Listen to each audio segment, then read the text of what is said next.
أعوذ بالله من الشيطان الرجيم.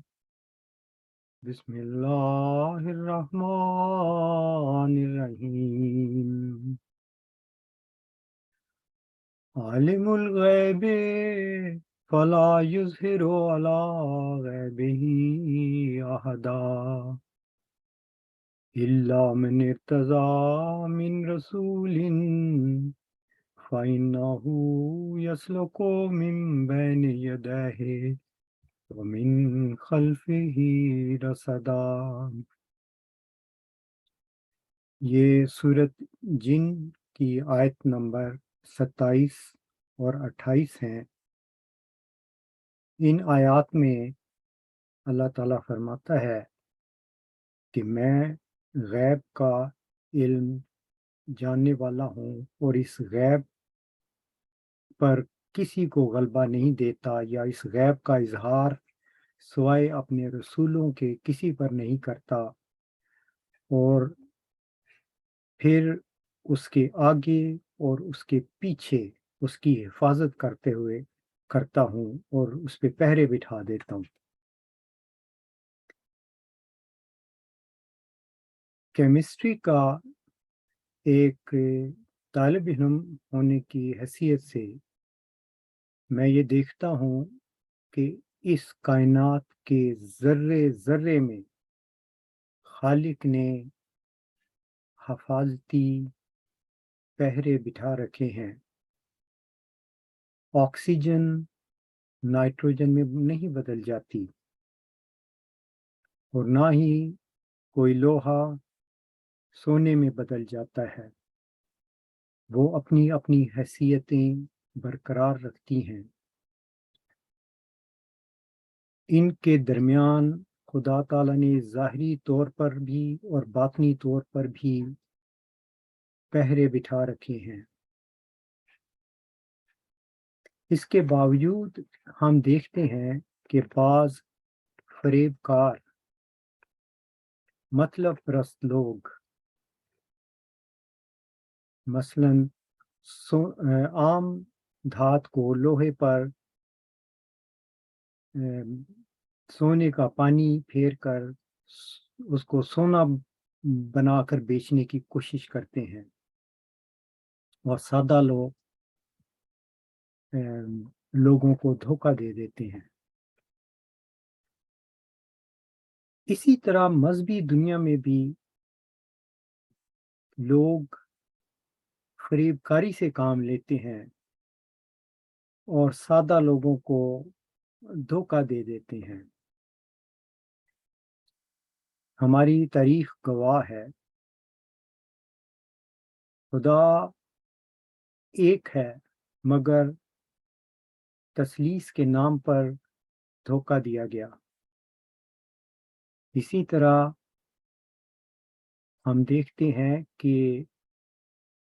آیت استخلاف یہ خدا تعالیٰ نے ایک روحانی اور روح القدس کی تائید سے کھڑے ہوئے ایک شخص کے بارے میں یا اشخاص کے بارے میں اس آیت میں ذکر کیا ہے، مگر اس کو فریب کاری سے ووٹوں سے بنائے ہوئے منتخب انسان پر اپلائی کرنے کی کوشش کی گئی۔ یہ اسی طرح ہے جیسے کوئی کسی دھات پر کو سونا بنا کر بیچنے کی کوشش کرے۔ آج میرے اس خطبے کا عنوان ہے خدائی پہرا اور آیت استخلاف، اور میں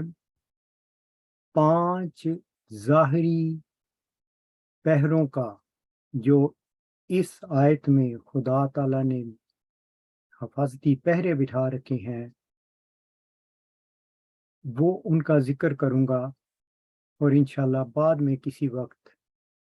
باطنی پہروں کے اوپر بھی بات ہوگی۔ پہلا پہرا جو خدا تعالیٰ نے اس میں بٹھایا ہے وہ ہے وعد اللہ الذین آمنوا منکم وعملوا الصالحات لَيَسْتَخْلِفَنَّهُمْ فِي الْأَرْضِ، اللہ نے یہ وعدہ کر رکھا ہے کہ وہ زمین پر خلیفہ بنائے گا، یعنی کوئی انجمن، کوئی خلافتی کمیٹی، کوئی پنچایت، کوئی پارلیمنٹ کے ووٹوں سے بنا ہوا اس آیت کا مصداق نہیں ہے، بلکہ اللہ تعالیٰ جو ہے وہ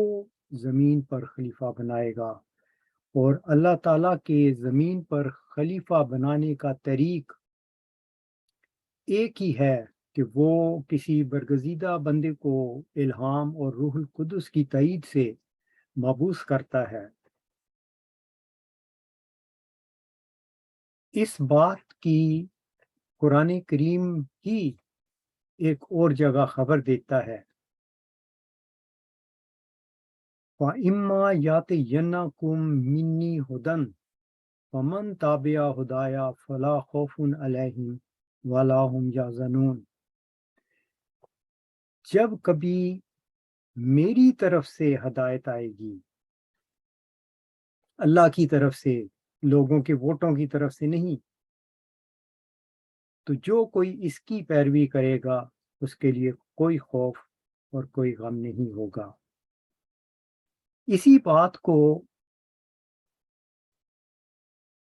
بانی جماعت حضرت مرزا غلام احمد قادیانی علیہ السلام نے بھی بیان کیا ہے۔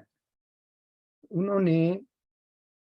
یہ فرمایا تھا کہ میرے بعد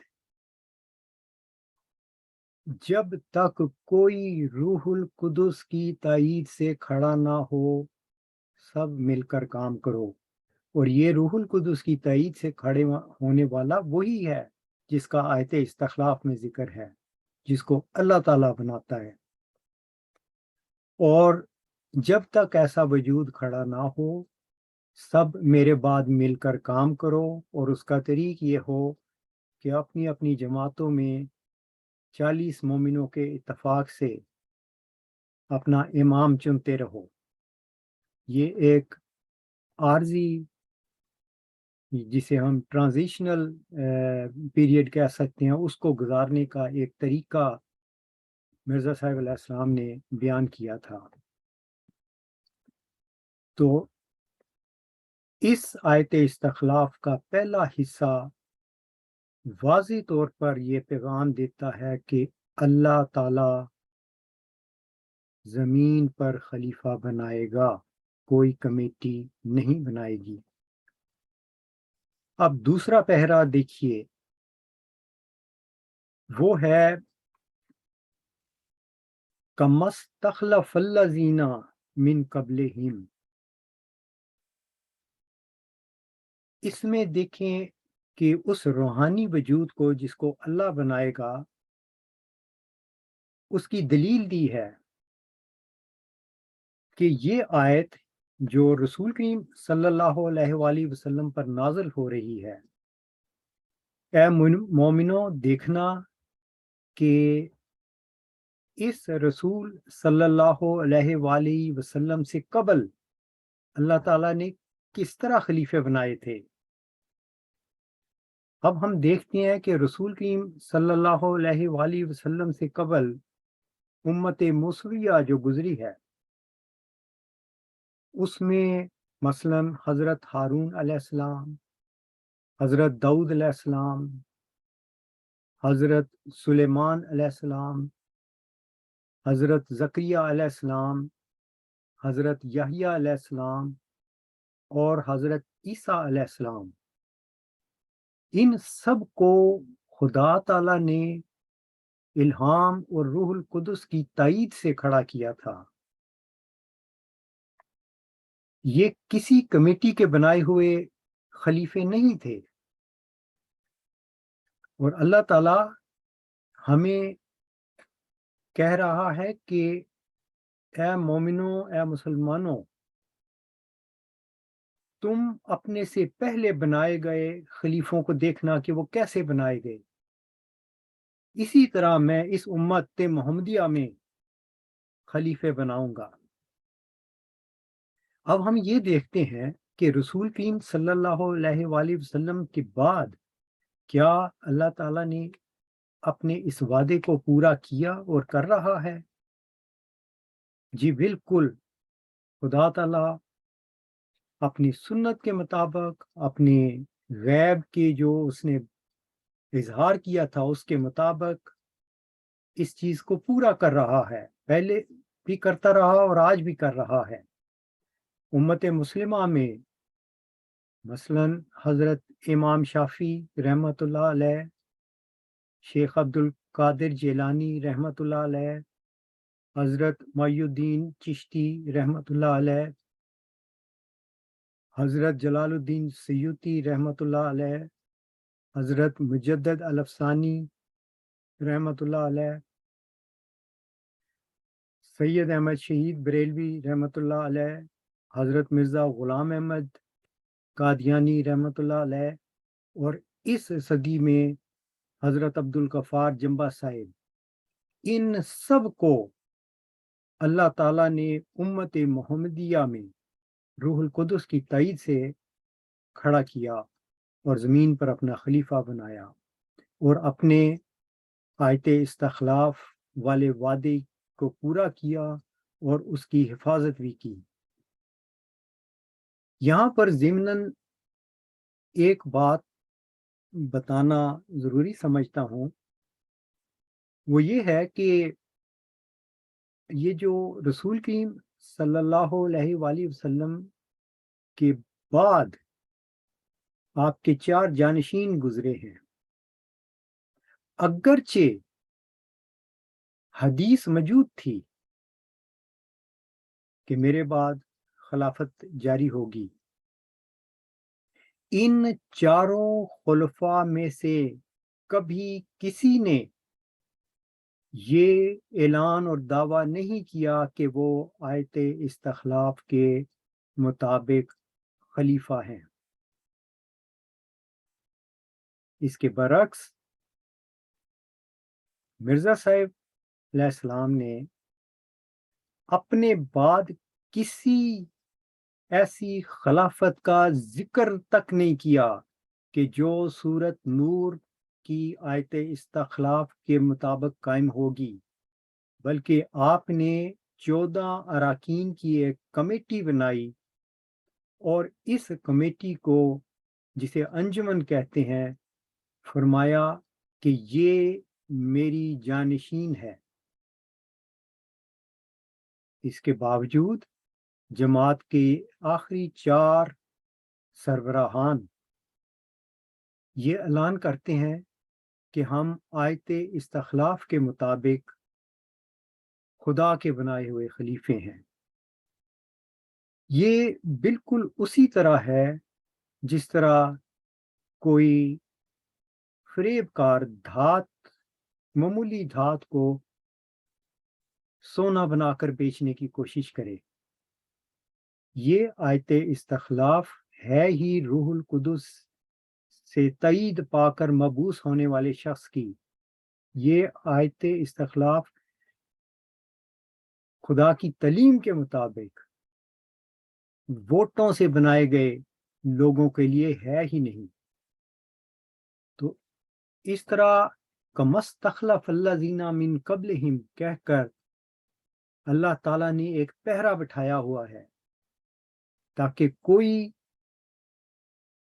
اس کو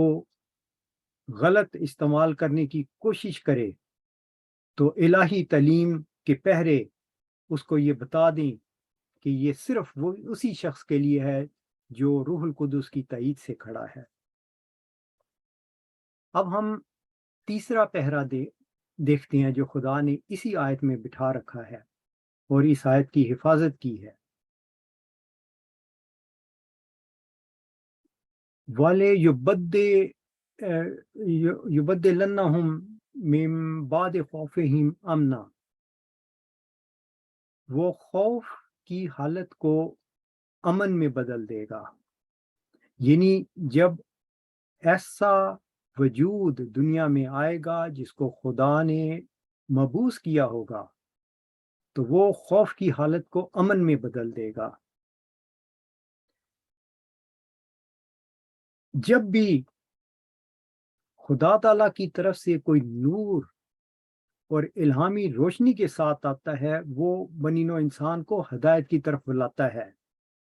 اور انسان جو گمراہی کے رستوں پہ چل پڑتا ہے، بھٹک جاتا ہے، اس کو راستہ بتانے والا کوئی نہیں ہوتا، ایسا وجود اس کو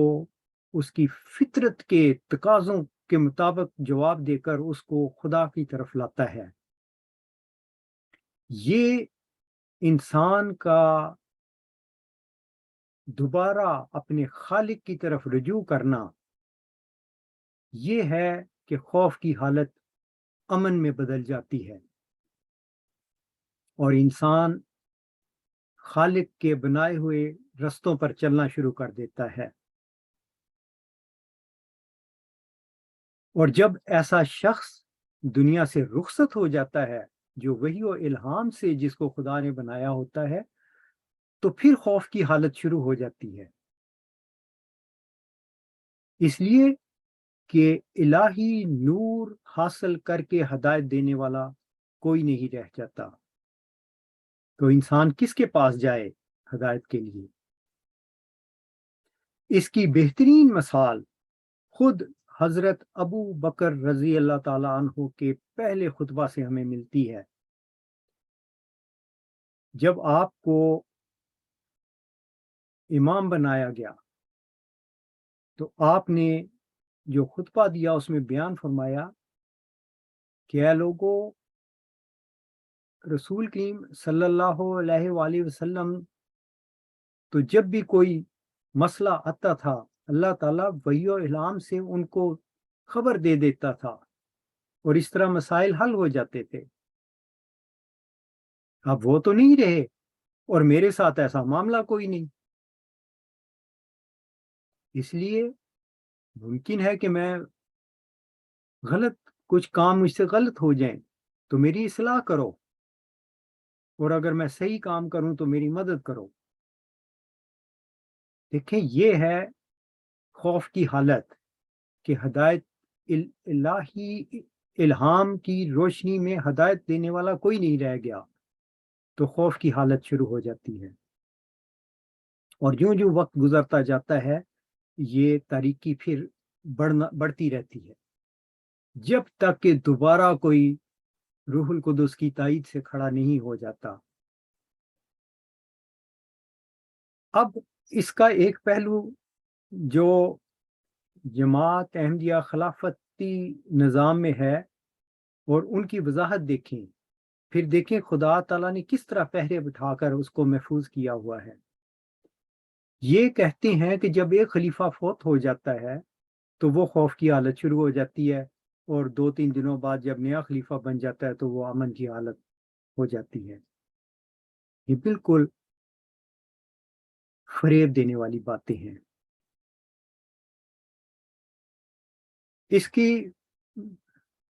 میں ضمناً ایک جواب دے دیتا ہوں کہ حضرت ابو بکر رضی اللہ تعالیٰ عنہ کو دیکھ لیں، جب ان کی وفات کا وقت قریب آیا تو انہوں نے اپنی زندگی میں حضرت عمر رضی اللہ تعالیٰ عنہ کو اپنا جانشین مقرر کیا، کبائر صحابہ سے مشورہ کرنے کے بعد۔ تو وہ حضرت عمر رضی اللہ تعالیٰ عنہ حضرت ابو بکر کی زندگی میں ہی جانشین مقرر ہو چکے تھے۔ اب مجھے بتائیے کہ وہاں کون سی خوف کی حالت پیش آئی جس کا یہ خلافتی نظام ذکر کرتا ہے؟ کوئی بھی نہیں آئی۔ آپ فوت ہو گئے، حضرت عمر رضی اللہ تعالیٰ عنہ نے وہ انتظامی معاملات سنبھال لیے، اور خود حضرت عمر رضی اللہ تعالیٰ عنہ نے فرمایا تھا کہ میں اگر آج حضرت ابو عبیدہ بن جراح زندہ ہوتے تو مجھے یہ 6 افراد کی کمیٹی بنانے کی ضرورت نہیں تھی، یعنی میں اسی طرح ان کو بھی نامزد کر دیتا، اپنا جانشین مقرر کر دیتا، تو کون سی خوف کی حالت آنی تھی؟ یہ محض فریب کاری ہے جو جماعت کا خلافتی نظام کہتا ہے کہ خلیفہ فوت ہو جائے تو اس کے درمیان جو چند دن ہیں، 1-2 دن، وہ خوف کی حالت ہے، یہ فریب ہے۔ اللہ تعالیٰ نے پہرے بٹھائے ہوئے ہیں، اہل علم اور دین کے معاملات سمجھنے والے ان باتوں سے فریب نہیں کھاتے، سادہ لوگوں کو فریب دیا جا سکتا ہے۔ پھر ہم چوتھا پہرا دیکھتے ہیں، وہ ہے یعبدوننی لا یشرکون بی شیئا۔ یہ جو خدا زمین پر خلیفہ بنائے گا، اس کا نتیجہ کیا ہوگا کہ وہ اللہ کی طرف رجوع کریں گے، اس کی عبادت کریں گے اور باقی تمام شریکوں کو چھوڑتے جائیں گے، صرف اللہ کی طرف ان کا چہرہ ہوگا۔ یہ چیز یاد رکھنے کی قابل ہے اور ذہنوں میں بٹھانے کی قابل ہے کہ یہ کام کہ انسان شرک کو چھوڑ کر اللہ کی طرف رجوع کریں، سوائے اس آدمی کے جس کو اللہ تعالیٰ سے الہام کی روشنی اور نور ملا ہو، وہی کر سکتا ہے، اس کے علاوہ کوئی شخص نہیں کر سکتا۔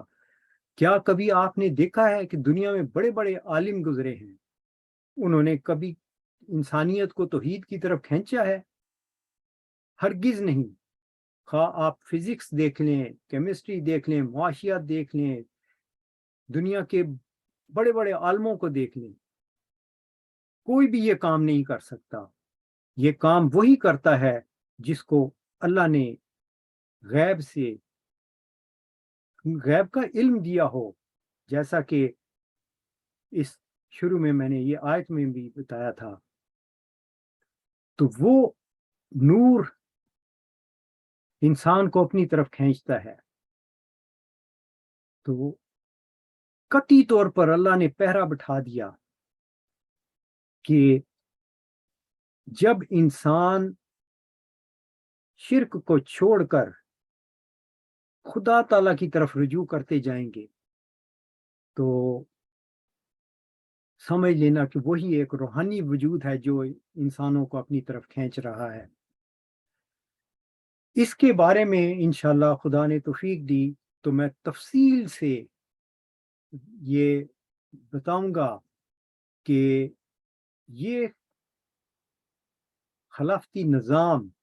انسان کو توحید سے دور لے جانے والا نظام ہے جس کا یہ دعویٰ کرتے ہیں۔ اب میں 5ویں پہرے کی طرف آتا ہوں جو خدا تعالیٰ نے اسی آیت استخلاف میں بٹھا رکھا ہے کہ اس سے مراد ایک روحانی وجود ہے، نہ کہ ووٹوں سے بنا ہوا وجود۔ وہ ہے وَمَنْ كَفَرَ بَعْدَ ذَلِكَ فَأُولَئِكَ هُمُ الْفَاسِقُونَ۔ جس نے اس وجود کا انکار کیا جس کو خدا تعالیٰ کھڑا کرے گا، زمین پر خلیفہ بنائے گا، تو وہ فاسق ہوگا۔ اب فرض محال کے طور پر ہم جماعت احمدیہ کے